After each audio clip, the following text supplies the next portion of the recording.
Hello traders! Ngayon is mag-share tayo ulit ng advanced market structure. No? Although nakadiscuss na ako dito last, tapos ngayon is nire-refine natin. Ginagawa natin simple yung view natin sa market structure. So,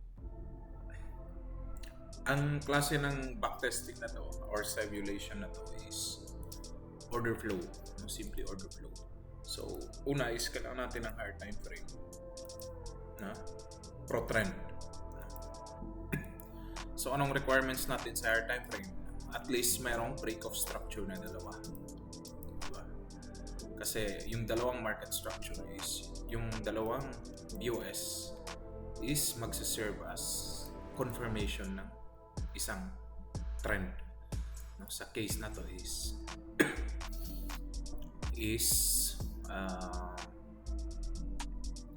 ano ba yan? Uptrend to. So yan yung requirements. Sa bullish, i-consider natin yung bullish mo. So ngayon, ito yung higher time frame natin is, ang requirements natin is kailangan natin na pumunta siya sa area ng order block. So anong kagandahan ng order block? Ang kagandahan ng order block is hindi mo na kailangan ng premium discount. Hindi mo na kailangan yung range premium discount. Palagi kang nasa extreme. It's either dito yung bounce level na anticipation or nasa liquidity yung bounce level. Yun yung advantage ng order block. So, ibig sabihin, itong swing low na to is ito yung change of character natin. Kumbaga, pag pumunta dito yung price, no? Pag pumunta dyan yung price is nag-close yung price dito, ibig sabihin is naputol yung momentum na uptrend. So ang gagawin ng price is either magsa-sideways, no? Or magre-reverse. Pero nasa direction pa rin siya ng uptrend. Yan yung direction niya.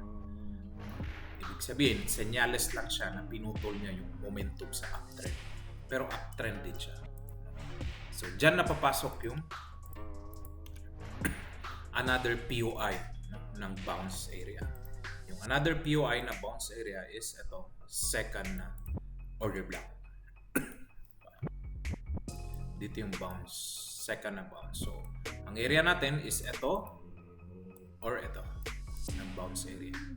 Ngayon, anong ibig sabihin? Pag sumobra siya dito, nag-close dito. Ibig sabihin yan is, meron tayong change of character dito. Ito, change of character natin.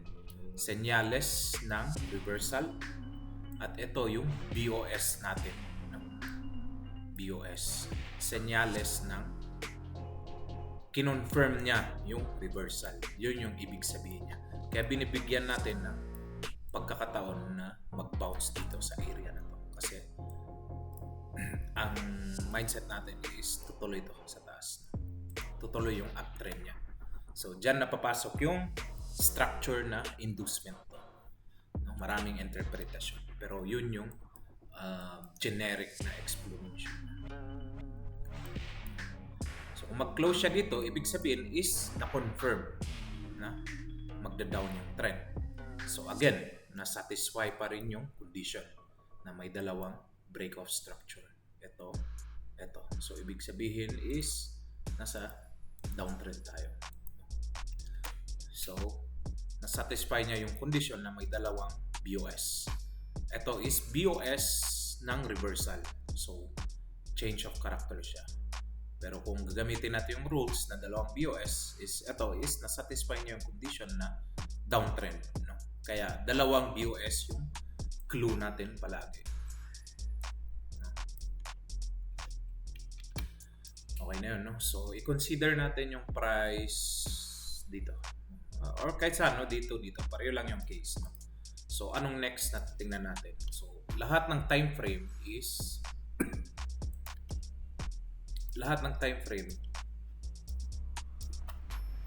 kailangan natin ipa-agree na pumunta siya ng kailangan natin ipa-agree na bullish siya lahat ng time frame. So kung pupunta tayo sa next lower time frame, lower nito, kung palit natin yung color, try natin blue, red. Sa lower time frame, no? Ang nangyayari is mayroon tayong momentum pababa.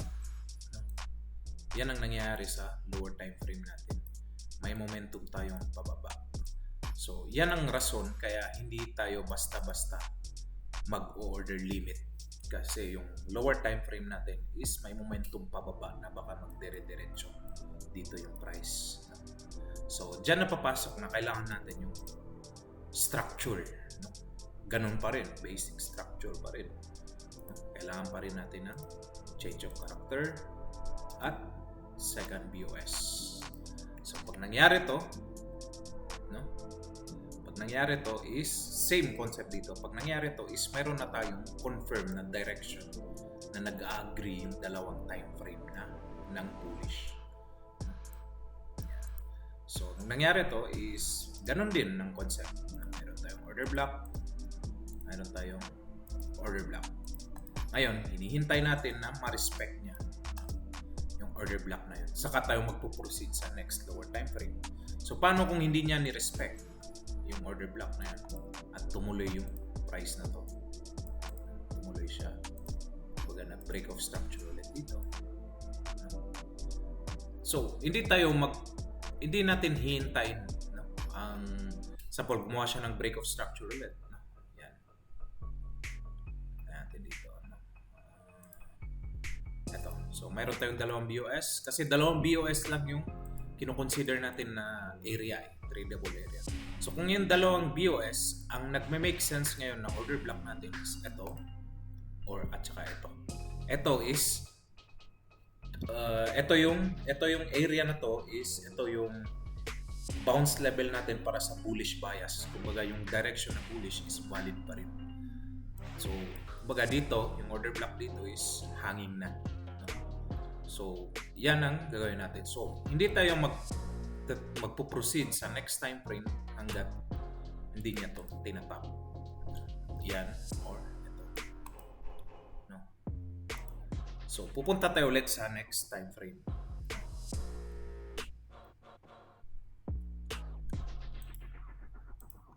Punta tayo ulit sa next time frame. Gawin natin.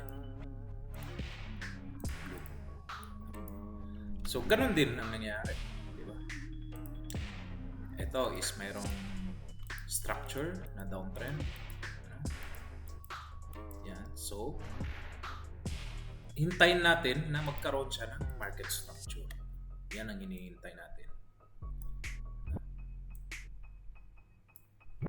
Yan ang hinihintay natin. Karoon siya ng market structure na or reversal pattern na direction para mag-agree yung lahat ng time frame. So, yan yung tinatawag nilang order flow. No? Kumbaga, nag-agree lahat ng time frame natin. So, mas maganda to kung ipakita natin siya ng simulation, actual chart.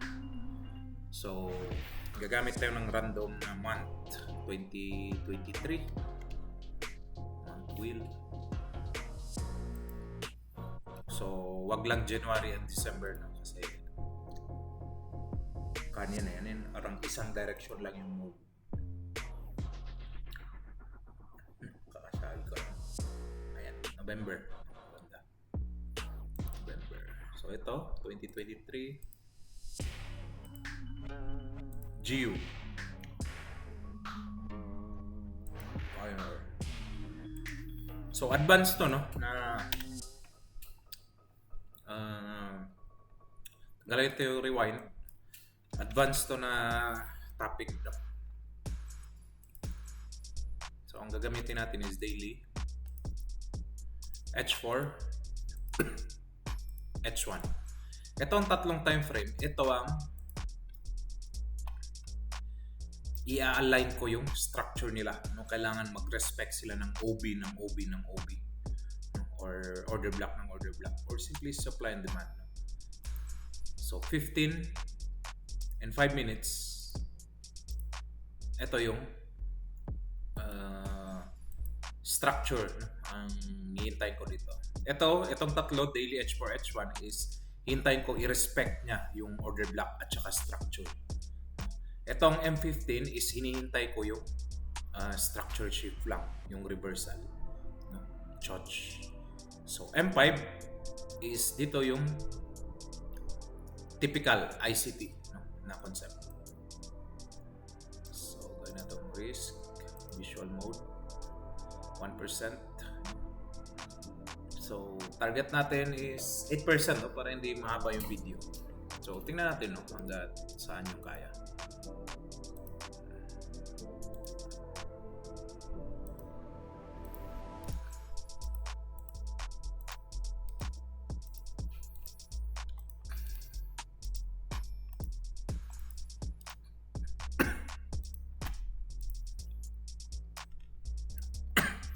So unang analyze natin is itong daily, no? So ang daily natin is nagpapakita ng downtrend, no? So bakit downtrend? Again, kailangan natin ng dalawang BOS. Meron tayong BOS to kasi ito yung pinaka-low natin. Sino yung second BOS natin? Diba? Ito yung second BOS natin. Diba? So ibig sabihin, saan yung area natin ng area ng downtrend, no? Or yung yung POI, yun yung third POI. POI natin is ito.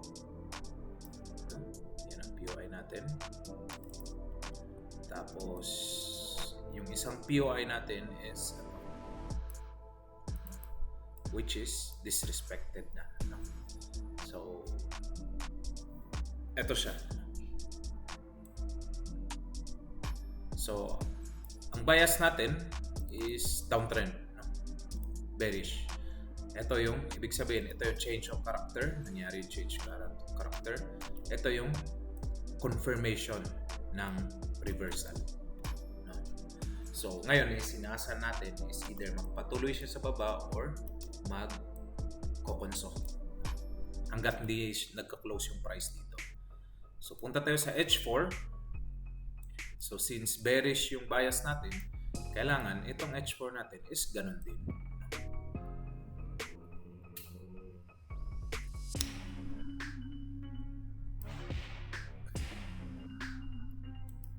So ito is dinisrespect na to.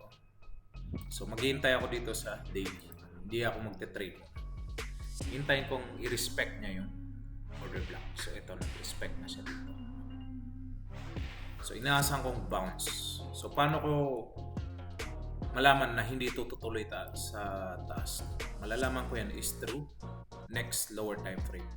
Kailangan ko sa next lower time frame ng change of character. So ito yung H4 natin. Again, hindi muna ako nagpo-proceed sa lower time frame. Itong mga higher time frame na structure muna ang tinitignan ko.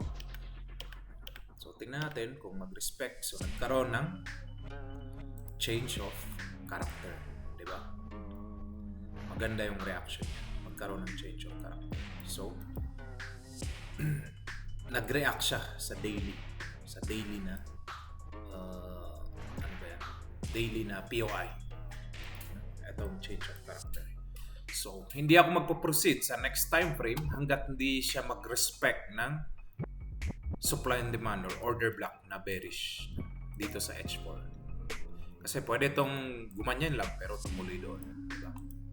So magre-risk ako doon sa loob ng supply and demand sa order block kasi doon yung high probable na bounce area natin. So pwede ba to? Pwede to, no? Kasi may POS tayo dito. Paano yun? Get POS.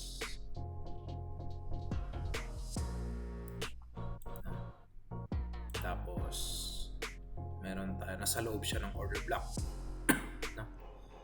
So anong order block yun? Ilinya na lang natin. Itong order block. Yan.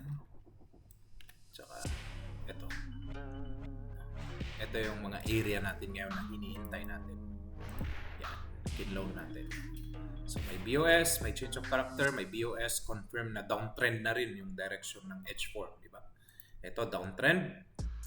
Ito is downtrend na rin yung direction niya, di ba? So tanggalin natin to para hindi magkahilo-hilo. Yan, tinanggal ko yun. No. So pupunta ako ng H1. No. At least nakuha ko na yung H4 na meron na akong invalidation sa H4, which is ito, no? So nag-agree sila ngayon ng H4 at saka ng daily. So ngayon is anong tinitingnan ko sa H1, no? Si H1 ang tinitingnan ko is yung last defense niya ng reversal. Kumbaga itong H1 kung titingnan natin is may direction na rin siya ng downtrend kasi nag-change of character dito. Ito. Tapos nagkaroon ng BUS dito. Yung direction. Yan. So, ang area ngayon ni H1 is nag-a-align sa H4. Ito yung high niya. Sinong refine na candle, ito yung pinaka-refine na candle ng order block. So, nasa order block tayo ng H1. Maganda yung H1. Saan yung last area or POI ng H1 na order block? Ito, di ba? Kasi nag-break of structure siya dito, di ba? Yan. May fair value gap dito, di ba? Yan. So, ibig sabihin, ito yung last line of defense natin sa H1. No? So, ibig sabihin ito, pwede na akong mag-proceed sa M15. Anong i-review natin ulit? May bearish reaction tayo. May bearish reaction tayo ulit. At may bearish tayo na area ngayon. Ito. Kumbaga, ito ang magiging dealing range ko ngayon. Diba? Kung magpakita siya ng market structure dito, no, iti-take ko rin trade. Kasi order block to eh. Diba ito? Naka-align yung order block. So ito yung final order block natin na defense natin. So 15 tayo sa 15 minutes. Anong nakikita natin sa 15 minutes ngayon? Saan na yun? Ito yung linya. Yun yung linya. Ano to?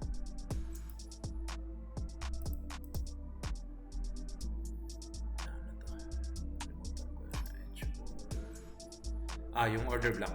Order block to ng H4. So, tanggalin natin to. Alam natin na area to ng 1 hour and H4 na reversal. Ito yung final reversal natin na area. Itong tingnan ko ulit. Makakalimutin kasi ako. Hindi, no? Hindi ito nagpakita. Ito pala yung titingnan natin. Close ko. Bakit tayo dito?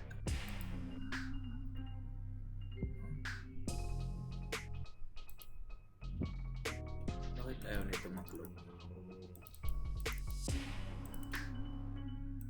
Ayun. So, may dalawa tayong POI. Ito. So, ano ngayon ang hinihintay ko sa M15? Hinihintay ko ngayon sa M15 is yung confirmation. So, ang hinihintay ko dito, anong nakikita natin na structure ngayon? Ang nakikita natin sa M15 na structure is uptrend. Diba? Kasi mayroon change of character dito. Na-confirm dito. Kung ito ang change of character natin, na-confirm dito. May BOS. Diba? So, uptrend to. Hindi siya tumutugma. So, ang gagawin natin dito is maghihintay tayo ng change of character.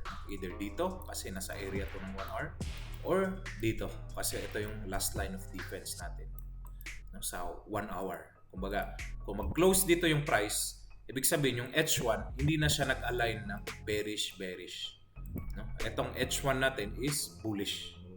No? Kasi ito yung last line of defense natin sa structure.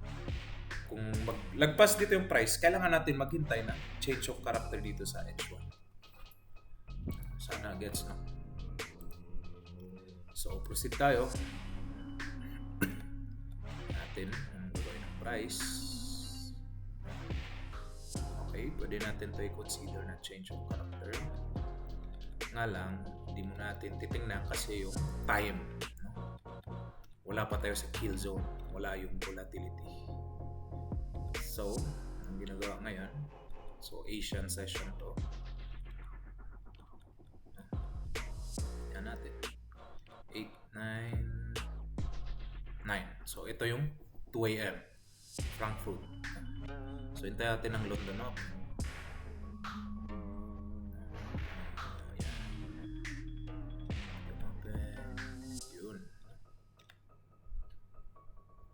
So, 10, 11, 4 o'clock to, no? 4 o'clock.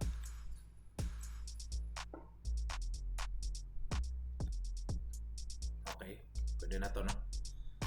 12, no? 5 a.m. Tama ba? 10 is 3, 4, 5, 10, 11, 12, 5 a.m. So, pwede to, no?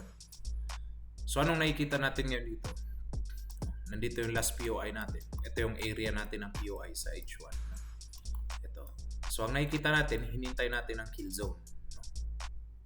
So, ang kill zone natin is 3 a.m. Ito yung 3 a.m.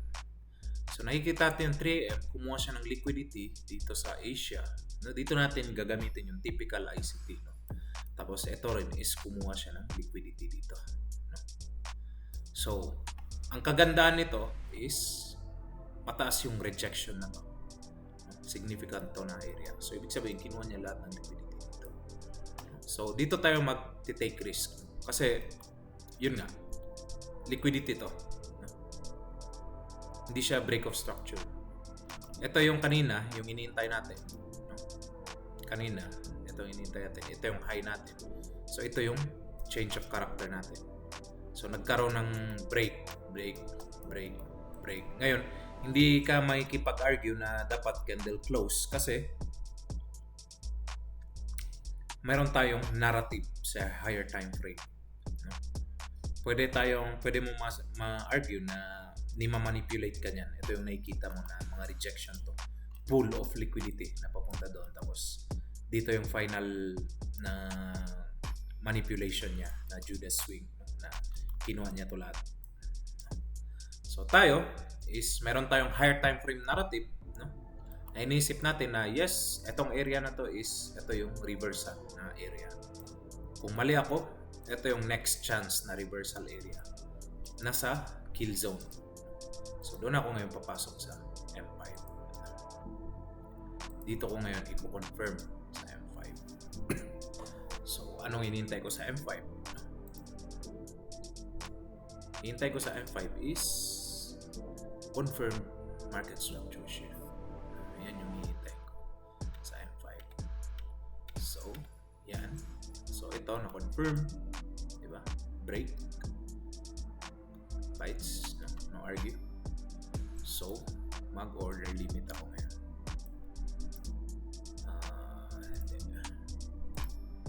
Sell limit. Ito ang cut level ko. At ito ang entry ko. Or ito, bibigay siya ng 10 pips. Bakit ito ang cut level ko? Kasi ni-respect niya tong order block. Diba? Ngayon is, pupunta ako, fix yung TP ko na 3. So, kung ganun yung argument natin, makikita natin na yung TP natin, kahit fix, is nasa range, within the range ng mga inanalyze natin. Diba? So, achievable siya. So, ang challenge na lang ngayon is pag-determine natin ng stop loss, yung invalidation area ng lower time frame. So, titingnan natin kung ma-hit yung order natin. Anyway, di pa yun na-hit. So, yun. Wala, hindi tayo na-hit. Lakas ng price eh. So, wala. Sayang yung pagod natin. So, anong gagawin natin ngayon? Gagawin ko is maghihintay ako ng next kill zone, diba? So, valid pa rin yung idea. Valid pa rin yung idea. So, pupunta ako dito sa higher time frame. Titingnan ko yung pullback nito. 15 minutes tayo. Tingnan natin kung magbigay siya ng significant pullback. Yan. Yan yung pullback niya. So again, as per structure, meron tayong BOS. As per structure is, ang validation nito is itong area. Ang validation ng itong price action na ito. So kung nandito, no, pwede ka mag-order limit dito. No? Valid yung idea pa rin na bearish to. No? Bearish to kasi may BOS dito eh. Ito yung high natin, ito yung BOS. So kung yung mag-order limit ka dito, yung price is valid yung structure na nasa bearish. Kumbaga healthy pullback to. So ang titingnan na lang natin ngayon is yung M5. Itong M5 natin, titingnan natin. Kasi bakit?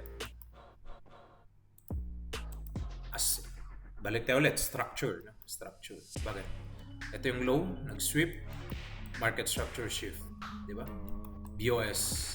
So, ibig sabihin na sa M5 is confirmed na uptrend to, yung structure. So, anong kailangan natin sa M5? Another market structure shift. Di ba? Kasi, para masira niya. No? Parang ang thinking natin is sirain niya muna yung kumbaga, ang ibig ko sabihin is etong M15 is bearish yung structure. Ito is bearish, pero yung M5 natin is bullish. No? Ito pala, no? Ito yung na-describe ko. So, nagkamali ako doon, no? Kasi ito yung displacement ng ng M15. No?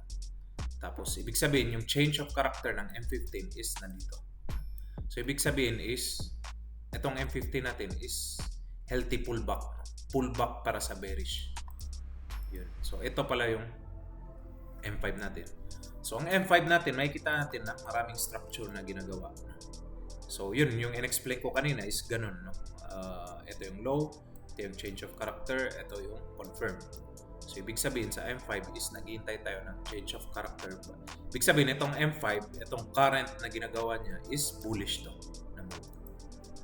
So, anong kailangan natin sa M5 is market structure shift. Ayan natin. So, 11. Meron pang PM na. Huwag tayo mag-alala dyan. So, ito, market structure shift. No? So, magulo yung price. Subukan natin mag-entry 17 pips, ang laki lang, no? 17 pips. Sige, 17 pips, 3R,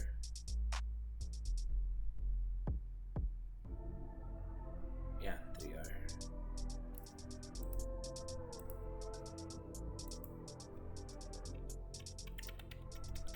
Natin anong gagawin ng price. Yun, diba? Achievable. So, ano ang ginamit ko doon?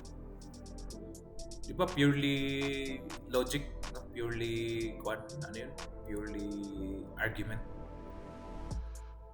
Hindi ko alam na tatamaan yan. Actually, nag-aalanganin ako kasi 11 na yun eh. 11 a.m. or 12 a.m. na yun. 12 p.m. or 11 a.m. Close. Nag-London close na yan. Pero wala. Yung structure, pinapakita niya ganun eh. Diba? So, nakakuha pa rin tayo. Dahil nag-align lahat. No? So, next, no? Gawin natin ulit. Next tayo ulit. Hanggat magkamali tayo, no? Yun yung hinihintay natin. Magkamali tayo. So, yung H4 natin is valid pa naman kasi ni-respect niya tong order block.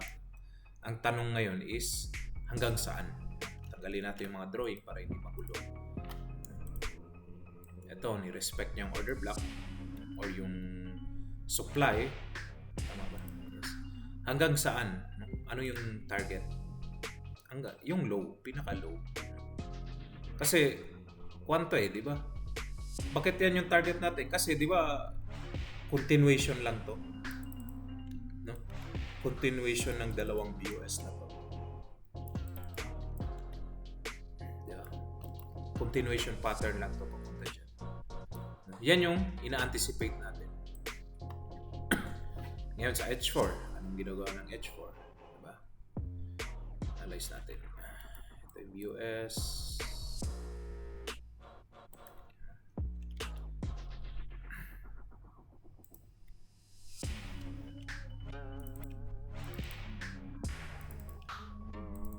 Yan, para hindi magulo. So yung H4, ganun din. Diba? Meron tayong change of character dito. Nung nire-review ko, no, yung nangyari. Meron tayong BOS dito. Diba? Tapos, ito yung order block natin sa H4. No? So, na-respect. Nangyari is may bago tayong BOS. So, ang hinihintay natin is ma-respect niya itong bago natin na supply. No? Yan ang hinihintay ko. Hindi pa na-respect diba? Kakawala niya lang. So, hihintayin ko muna maging selective ng trade. Diba? Hintayin ko muna i-respect yan dito sa H4. Again, no? Dahil sa BOS na to, sa H4 is hindi ko muna sila titingnan. Ito sila sa lower time frame. Ito, okay na to. Kasi wala naman ako nakikita Diba? Ito lang yung nakikita ko papunta doon. Diretso. Hindi mo to pwede tingnan, no? Kasi, again, valid to na structure. Nasa bearish to na structure. Itong sweep, di ba? Kasi, yun na. Ito yung change of character. Ito yung confirmation. Di ba? So, ni-respect yung confirmation. So, ibig sabihin is, pupunta doon yung price. Di ba? So, ngayon is, itong H4 is kailangan niya ng validation dito. Ng pullback. So, H4 lang tayo. Again, walang trade. Hindi tayo lagi nag-trade kasi naghihintay tayo ng high probability. Hindi rin to no? Hindi rin live to na no? Na simulation. Kumaga, hindi ko to alam no? Kung anong mangyayari. So, punta tayo ng H1 para mabagal yung chart. Hindi tayo bibiglain ng chart. So, nag-top. Diba? So, anong sinasabi ng structure? Valid yung structure, di ba? Kasi lower low, lower high, lower low, then lower high. Ito yung area ng lower high. Di ba? So tanggalin ko to lahat ng drawing para hindi magulo. So, may structure tayo dito, i-clone natin. Yan. So ngayon, na-tap niya, no? Yung next POI natin na valid pa rin is ito, nung mataas. Ibig sabihin, pag binastos to is maghihintay tayo hanggat i-respect to. Else, maghihintay tayo ng another break of structure. Diba? So, nandito na, nag-tap tayo sa first area natin, itong church area natin. No? Church, kasi kung biglang mag-reverse, yun, church. So, inaasahan natin na hindi magbabounce lang dyan yung price. So, pupunta na tayo ng 1 hour. Yan. Anong pinapakita ngayon ni 1 hour? No?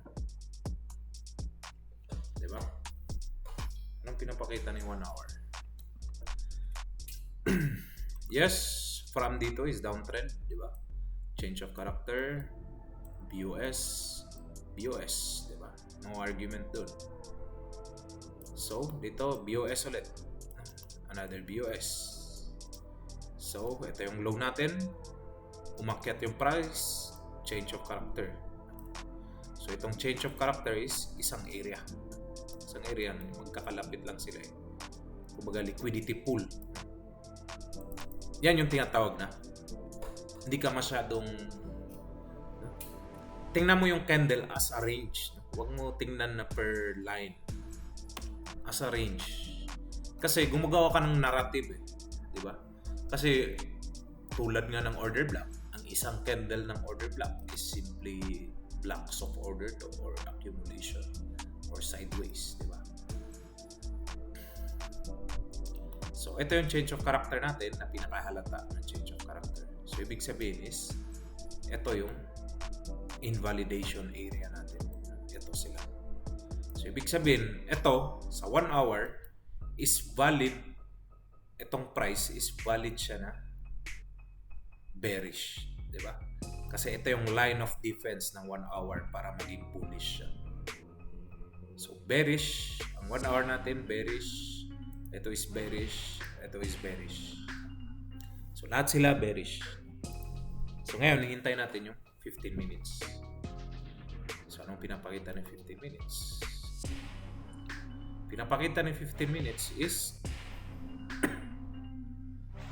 uptrend. Diba?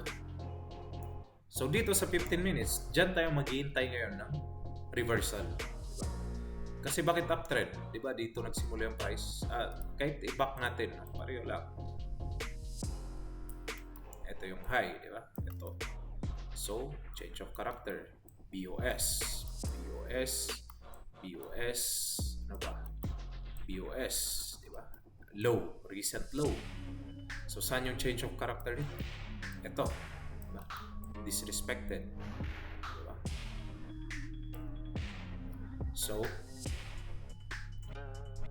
dito tayo mag-argue ngayon.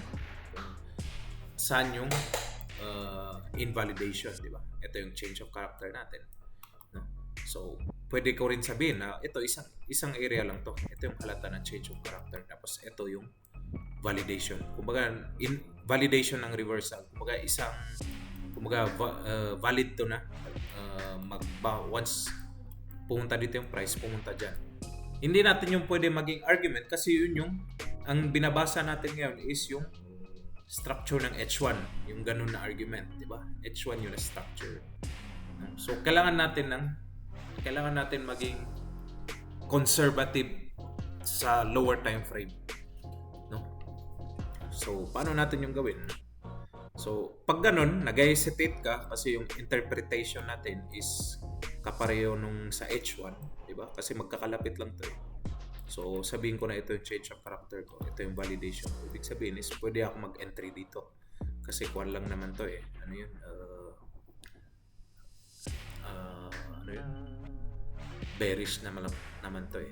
Pag ganun na nahihilo ka, is, i-approach mo yung conservative approach. Diba? Na maghintay tayo ng change of character dito. Yun yung conservative. Kasi maninigurado tayo eh. Huwag tayo bara-bara lang na bibili.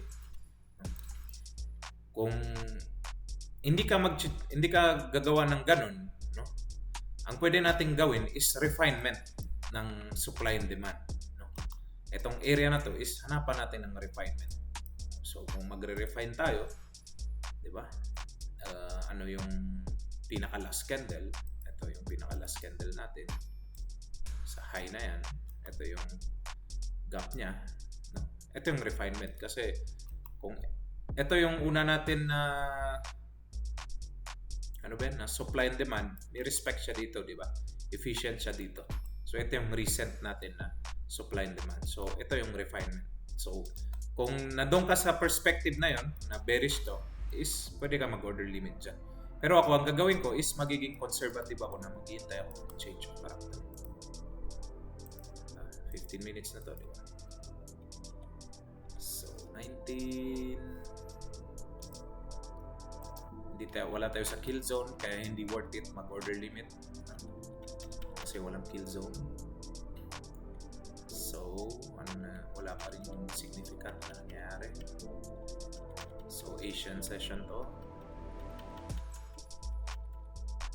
Yun, no? Kung nag-order limit ka, tinamaan na yun, di ba? Tinamaan na yun. So ito yung last line of defense mo. So ngayon is anong oras? 10:15, 3:15, no? London na. So wala pa rin change of character kaya hindi pa rin ako interested, no?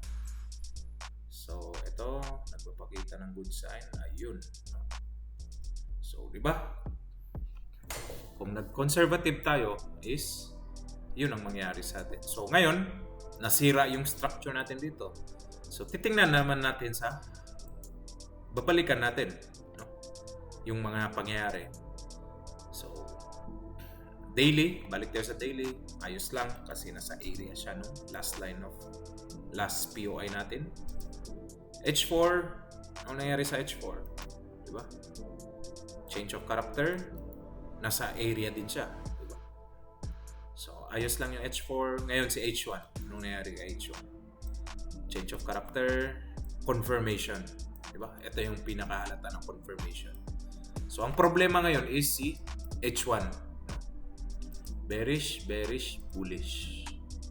So, problema si H1, hindi muna ako titingin dito sa dalawang lower time frame. Si H1 muna. Hintayin ko si H1 na gumawa siya ng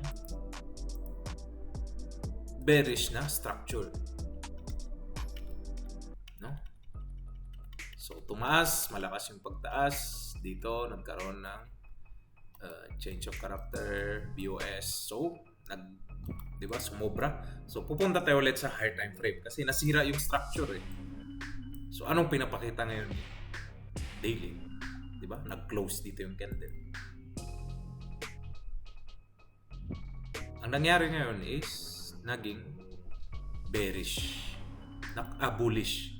Na-confirm ngayon yung bullish structure sa H1. So, ibig sabihin, nasira lahat ng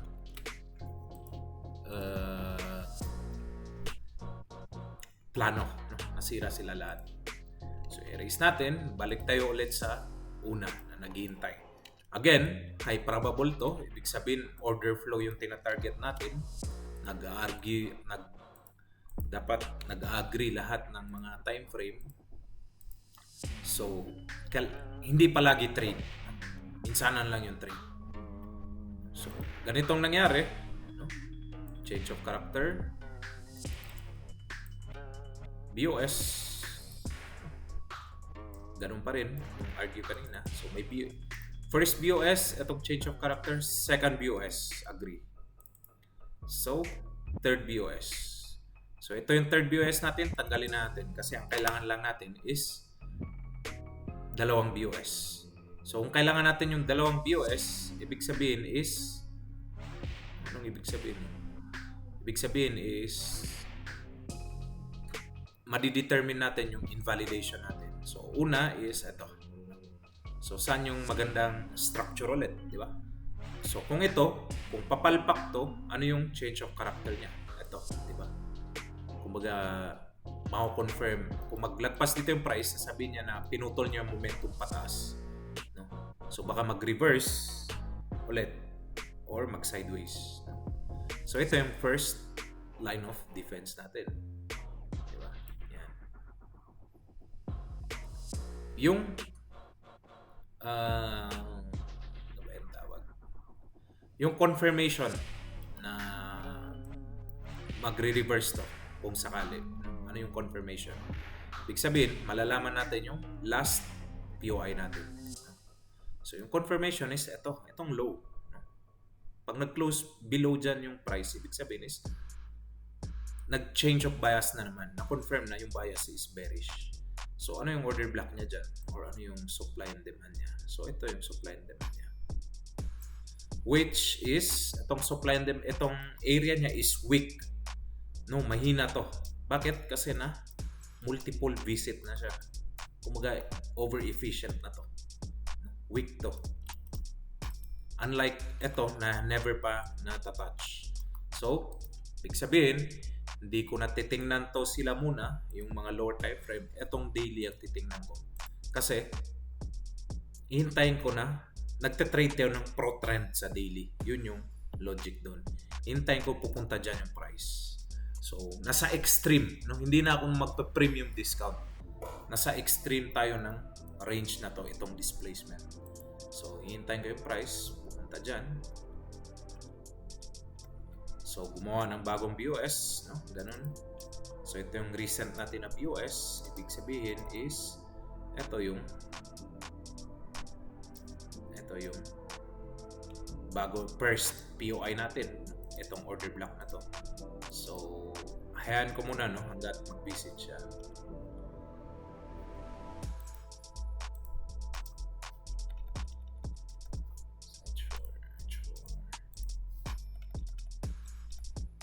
Yun.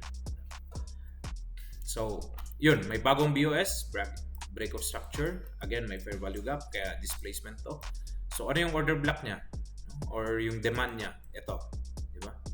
So, kung yung price bumagsak dito at magkaroon ng change of character, no? Change of character. Saan yung last line of defense or confirmation na nag-change of character? Saan? Diba? Ito. No? So, ibig sabihin, ito yung last natin na TOI para sa uptrend. Diba? So, ito yung BOS natin. Diba?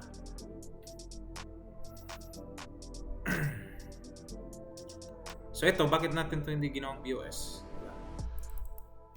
Hindi natin to ginawang BOS kasi hindi klaro yung fair value gap niya. Diba? May volume imbalance na. Tapos kung i-consider natin to na order block is parang naging isa na lang sila nito. Yan. So pag ganyan na alanganin ka, no? Doon ka sa conservative approach. Di ba? Doon ka sa halata. Yun yung clue sa trading. Doon ka palagi sa halata. Kasi yun yung nakikita ng lahat. So ito. For example pa lang tayo. No? So siguro yung last win ko is yun na yung last trade. No? Kung magka-win pa. Pero at least nakuha nyo yung approach no? Paano siya in-interpret, paano ka nagiging selective. No? So again, ni-respect niya dito sa daily, so pupunta ako ng H4. Pro trend to, no? Continuation pattern, nasa extreme zone. So punta ako ng H4 ngayon. Ito yung H4. Ganun ulit na argument. Ito yung high natin. Ito yung change of character, bin rate. Ito yung ano ba yan? Ito yung last natin na change of character.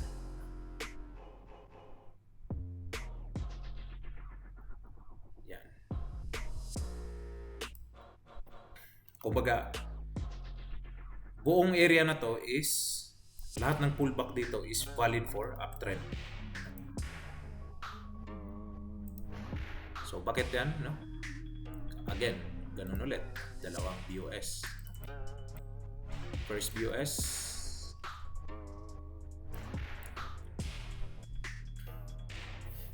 Second BOS. Diba? Walang argument, no? So itong first BOS, yung order block niya is yun yung change of character natin.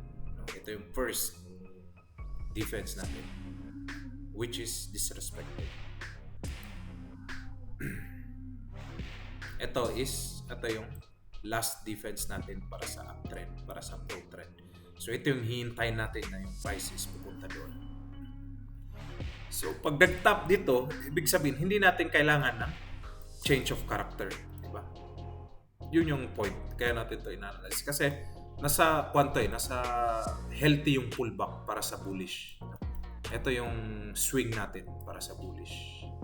Sana na-gets na. So, again, high level to na analysis, no? Kung hindi mo alam yung mga supply and demand, mahirapan ka dito. Tsaka mga fair value gap. Structure. Paano tingnan yung structure? Mahirapan ka. So, yun, maghintay tayo hanggat hindi pumunta sa POI. So, ayun, tinap niya yung last line of defense. So, at least meron tayong area. Ayan. Ito yung area natin. So, again, nasa extreme para papunta dyan. Bounce, inaasa natin dyan is yung mga bounce. So, ang kagandahan is nasa 5 minutes yung execution. Hindi natin kailangan hintayin papunta dyan. Yun yung idea.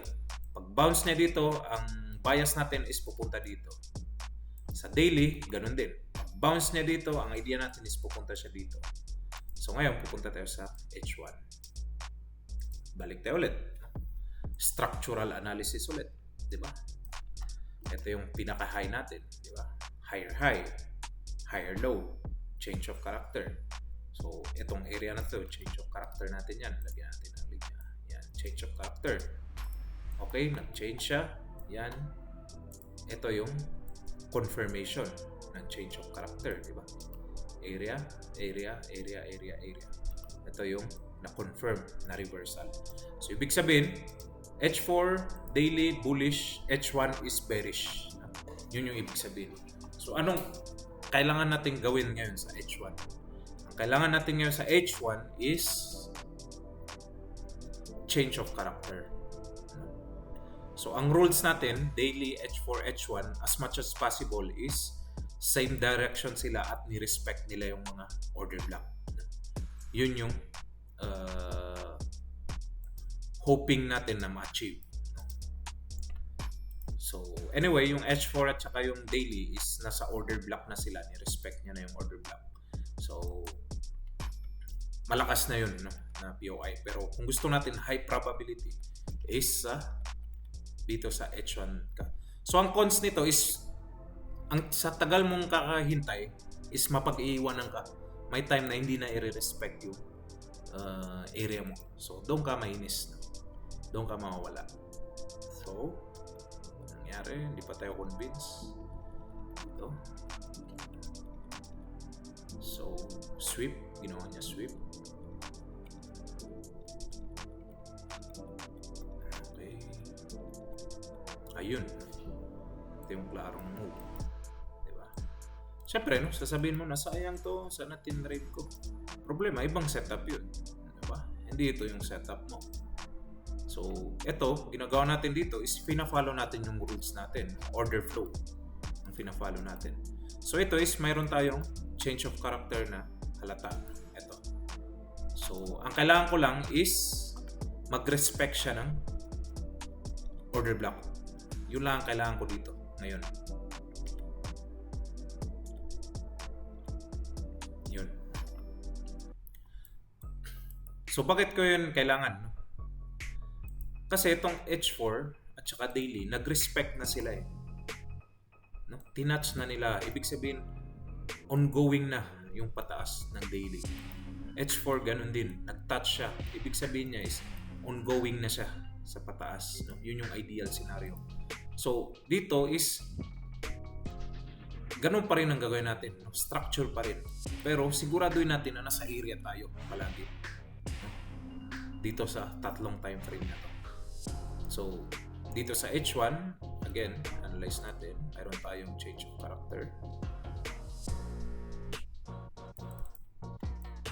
Yan. Tapos dito, BOS. Bakit yung BOS? Kasi may fair value gap. Ito, alit. So, ibig sabihin ngayon is nasa area tayo. Itong area. Diba? Itong order block. Yung final natin na area, which is very high probable, is ito. Ito yung final natin na area. So, ito is bibigyan natin ito ng chance. So, titingnan natin sa M15. Ano ang structure ng M15? So, ito is highlights natin to. I-reflect natin sa kabila. Yan. Ito na sila. So, anong ginagawa ng current ng M15? Ang M15 is healthy pa rin, di ba? Bakit healthy? No? Sige, pwede. Pwede hindi healthy. Kasi change of character, ito is yung confirmation niya. Sige, pwede, no? Ibig sabihin, downtrend to. Follow tayo sa rules natin, di ba? Stick tayo sa rules natin. Hindi ko muna papakwan yung pagiging discretionary. No? Kasi sa tingin ko, okay na to. Pero wala sa rules eh. Downtrend to eh. Kumaga, bullish. M15 is bearish. Kasi change of character, confirmation. Halata yung structure eh. Yan. Ito. Yan. So, tingnan natin. M15. So, ang kailangan natin sa M15, at least mag-close siya above niya. Tapos hintay tayo ng pullback. Yun, na-close. Ibig sabihin, kinonfirm niya yung uptrend. So, agree na ngayon. 15, H1, H4, daily, agree na sila lahat, di ba? So 11 baka sa New York. Ito M15. Tingnan natin ngayon yung pullback. Yan, may pullback tayo. So pag ganito, nasa time zone tayo, tayo ng significant pullback. So ito is may pullback. So either dito or dito. Pero ganito sa M15 is malakas na yung change of character. Pupunta na tayo sa M5. No? Dito na tayo mag hanap ng entry. Kasi nasa kill zone na tayo. Nasa trading time na tayo. So magkakaroon to ng volatility. No? So ang ideal ko dito is ito. Ang ideal ko na entry. Pero titingnan ko muna yung pag ganito, malayo pa, parang malayo pa. Ang hinihintay ko pag ganito is hindi ako nag-order limit, pero hinihintay ko is ano bang hinihintay ko? Itong candle na to, engulfing. So, i-grab ko to, yung chance, no? I-grab ko yung chance na yung price is pupunta dyan. Hanggang dito, no? Itong order block. So, anyway, may chance pa na bumagsak yung price kasi may New York time pa. So, ito is, tingnan ko yung oras, 13, 6 a.m. Parang ayaw ko, no? Gusto ko 7. Ibig sabihin 14. So, hayaan ko na lang muna. Tingnan kung maiwan tayo.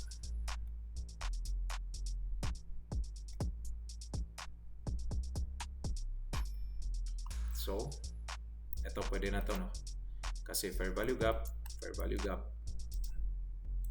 So, na-determine ko nang maayos yung cut level ko. So, gawin kong 3R.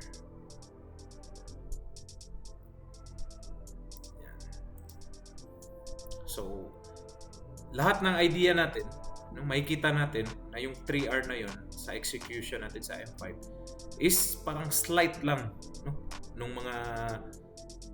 mga price action na ni-respect niya. Parang kunti lang. Kaya siya nagiging high probable. So, tingnan natin dito, kunti lang. Dito, kunti lang. Dito siya malayo, no? So, ngayon, ang challenge dito ngayon is yung pag-determine natin ng structure na hindi tatamaan yung SL. So bakit ko ito pinili? Kasi may BOS, ibig sabihin ito yung order block. So ni-respect siya dito. So ito yung bago nating order block. So na-respect naman siya dito. Tapos may BOS ulit. So yung price is possible, ni-respect niya mga fair value gap, possible yung price pumunta dito sa order block. Kung pumalpak man is yung second na order block, which is ito, ang pupunta ng price. Kung pumalpak pa rin is wala na. Yung price is most probably pupunta dito or dito.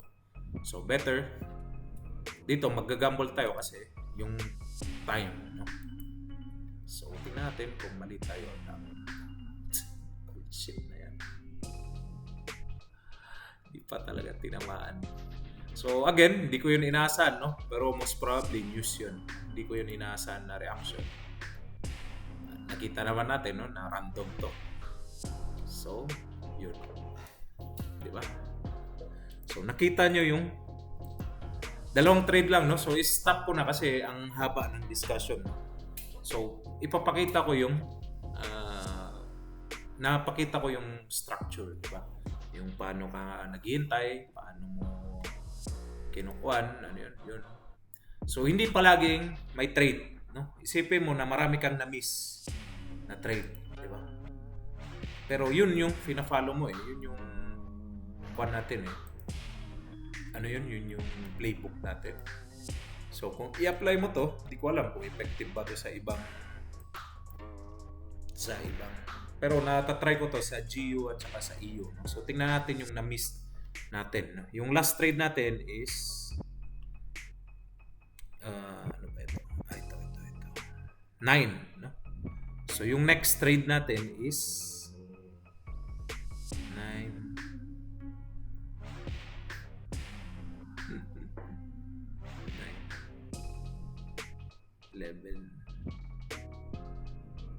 1 month, no? So yun, no? 1 month. Pero yun nga, hindi palagi trade, no? Pero at least nakita na niyo yung paano nagka-capture ng high probability. Kumbaga, nag-coincide lahat ng time frame. Tapos, walang random doon. Walang, ano ba yan? Walang doubt, no? Sa nangyayari. Kasi, nag-treat tayo sa sa order flow. Yun yung, ang hinihintay natin dito is yung ideal scenario, no, ng order flow.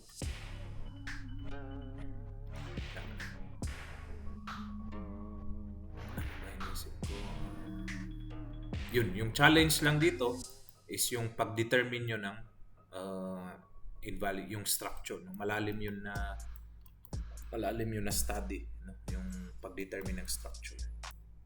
Yan. So, pag-determine ng structure is pumapasok dyan yung supply and demand na respect. No? Paano nire-respect. No? At saka yung timing. No? Yung kill zone. So, pag nakita nyo na ni-respect yung supply and demand during that time, is kailangan mo i-trust. No? Doon ka may tiwala. Kasi lahat ng order flow, lahat ng respect is nangyari na sa higher time frame. Nangyari na sila lahat. So ngayon is pina-follow mo na lang yung price, di ba? Dito hindi tayo naka-entry dito, di ba? Hinihintay natin dito. Kaso nung nandito na tayo is nandito yung London Open. Ito yung London Open natin. Ito yung London Open natin, di ba? So, wala naman to Di ba nagalanganin ako dito, di ba? Para sa akin kanina is entry na to, di ba? Kasi kwan yun yan yun. Ano ba nangyari yun?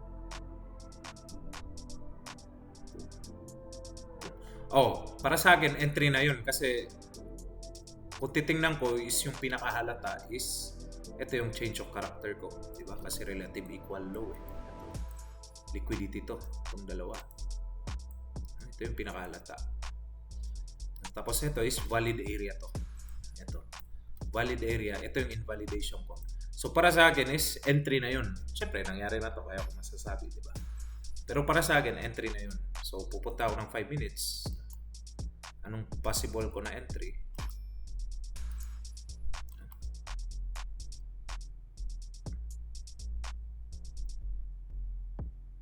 Ito ang possible ko na entry. Bakit? No? Bakit ito ang possible ko na entry? Ito. Again, 15 minutes. Sweep. Nag-candle. Engulfment. Di ba? Sabi ko ini-intake ng engulfment. So, sabi natin na give chance. Sige, hayaan ko muna mag-engulf. Tapos yung price is bumaba ulit. Nagkaroon ng market structure shift. Diba? Kinonfirm niya dito through this kasi may fair value gap. Ngayon is nag-respect to itong block sa fair value gap. Tapos nagkaroon ng reaction na engulfment which is ito. So ito is entry ko na yan. 18 pips, no? Malaki rin to. 20 pips po. 201. So 20 pips entry ko na yan. So bakit ako papasok dito? Bakit? Yung time. Siya yung perfect time. 3:45 London Open. 3:45 siya yung perfect time na pasukan. So, syempre gusto ko is i-follow talaga yung rules na about structure. So, kung technicality talaga is nag-close naman above itong price dito. So, ito yung change of character natin. Ito yung invalidation natin kasi ito yung halata So, ibig sabihin is kailangan ko maghintay ng change of character. Pero ang drive din sa akin, kaya ako nag-enter dito, ang drive din sa akin is ito, yung kanina, yung discretionary style ko na sabi ko na ito is entry na to. So yun, may bago tayo ulit na video. So nagsimula yung lahat dito. Yung structure na dinrawing natin. Yan lang yun, isipin mo na structure. H1 daily, H4, H1 dapat masatisfy niya yung ganitong condition na mag-respect sa order block.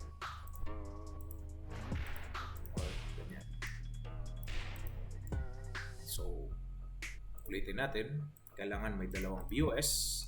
Itong first BOS, regardless kung BOS siya, ibig sabihin continuation or change of character. Ibig sabihin yung first reversal. So, kung change of character to, reversal, ibig sabihin ito yung confirmed niya.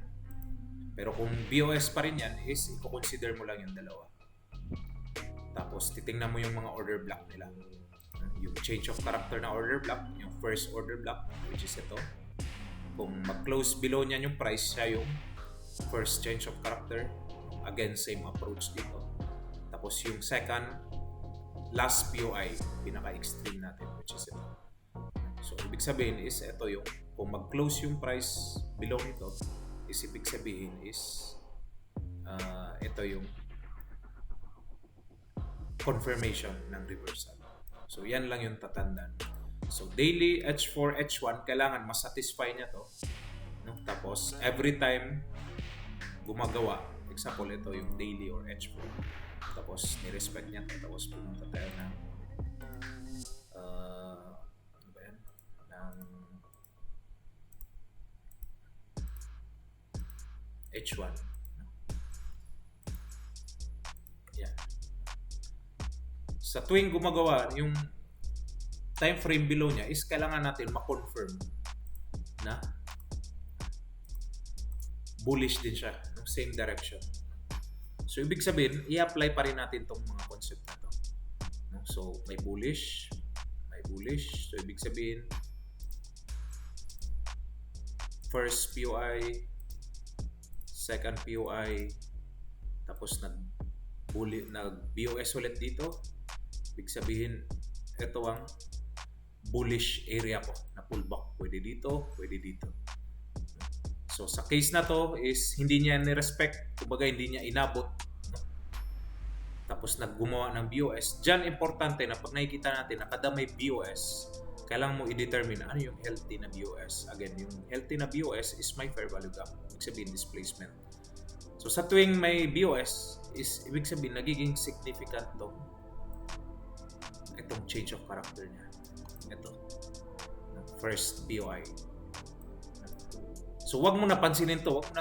Kasi kung papansinin mo yan, nasa kwan na yan nasa reversal na yan, na stage. So, ang significant lang, kada gumagawa ng POS, wag mo napansinin to. Kumbaga, mapafrustrate ka. Mapafrustrate ka kasi hinihintay mo to. Naku, hindi niya patinap. So, hayaan ko, yung price pupunta yan dyan. Pupunta dito. Huwag mo yan hintayin, kasi kung pupunta niya yan is hindi yung pro-trend. Pro-trend lang yung titingnan natin. Again, yung price, yung nangyari is umiikot lang dito sa concept na to. So, dito, pwede dyan, or pwede dito. Pero kung hindi pumunta dyan, at gumawa ulit ng market structure, gumawa ulit ng another BOS, is lilipat na naman tayo ulit ng order block. Ganun lang.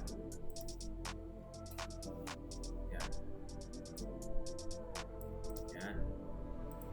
So, kung nag-respect siya dito, or dito, nag-respect siya, pwede na tayo mag-proceed sa H1. Sa next time frame. H1. So, kung yung H1 natin is ganito ang ginagawa, which nakita nyo kanina sa mga explanation natin.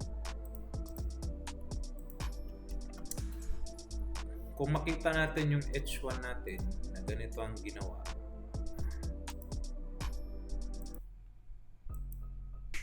yan. Baga, ito ang H1 ko.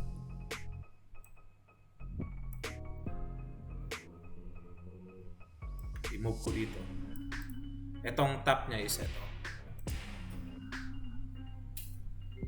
Kung yan ang ginawa ng H1, ibig sabihin, itong H1, hindi na ako maghihintay ng change of character. Hindi na ako maghihintay ng ganyan. Hindi na ako maghihintay ng change of character dito sa H1. Bakit? Kasi nangyari na yung change of character niya, which is ito.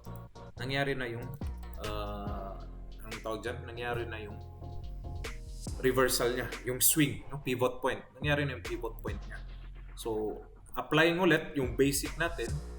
So, itong H1 is may dalawang significant area na nasa bullish. May dalawang bullish pullback na valid. Itong dalawa. So, kahit dyan pumunta yung price is pwede ka nang mag-order limit or pumunta sa lower time frame. Kahit saan dyan. Hindi mo na kailangan maghintay ng change of character. Unlike dito na kailangan mo change of character kasi baka dito, nung dito pa lang siya is mayroon ng change of character dito para sa downtrend. Kumbaga ito is uptrend. Ngayon ito is uptrend. So pwede ka nang mag-proceed ng M15. So sa M15 is ganun ulit gagawin mo. Pagpunta mo ng 5 minutes, ganun ulit ang gagawin mo. No? Pareho ulit nito. Nga lang, ang kaibahan sa 5 minutes is kahit hindi ka na maghintay ng order block, fair value gap lang. Ang kaibahan lang sa 5 minutes is kailangan natin i-consider yung timing, yung kill zone. Tapos, kung may ma-respect siya, pinakamagandang confirmation natin is yung bullish candle. Engulfment. Kaso, liliit yung RR mo. So, ang challenge ngayon is hanapin natin yung invalidation natin or stop loss. Yun yung challenge. So, yun. Dalawa lang, no? Pero at least maraming natutunan, no? Maraming na-share na mga na-stock up knowledge natin.